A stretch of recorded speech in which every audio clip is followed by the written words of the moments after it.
Chicken 65 biryani. এটা মূলত south Indian dish, পাকিস্তানেও বেশ কদর আছে। এই ডিশটি বানাবার জন্য হয়তো কোনো শেফ 65টা মশলা ইউজ করেছিল।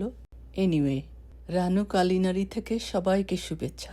এই পপুলার ডিশটি কিভাবে বানাবো তাহলে শুরু করা যাক। কিউব করে চিকেন, বোনলেস চিকেন নিয়েছি। এখানে লবণ, জিরে, ধনে এবং মরিচের গুঁড়ি দিয়ে দিলাম, আদা রসুন পেস্ট, 2টো ডিম, দই দিয়ে দিলাম, গোলমরিচের গুঁড়ি, বিরিয়ানির মশলাটা দিয়ে দিলাম, cornflour, tomato paste, tandoori chicken masala, লেবুর রস, চিলি ফ্লেক্স, কারি পাতা।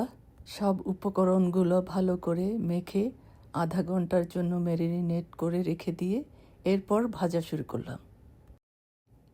আমার সব চিকেনগুলো ভাজা হয়ে গেছে। এরপর একটা পাত্রে বিরিয়ানির বানাবার জন্য চাউলকে সিদ্ধ করে নেব।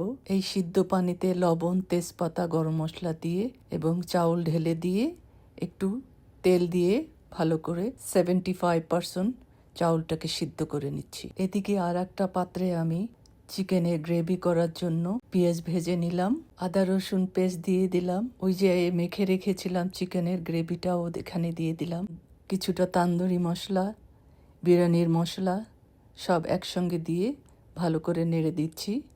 টমেটো, কাঁচামরিচ, কারি পাতা সব একসঙ্গে দিয়ে ভালো করে কষিয়ে নিচ্ছি। লবণ দিয়ে দিলাম একটু উপরে।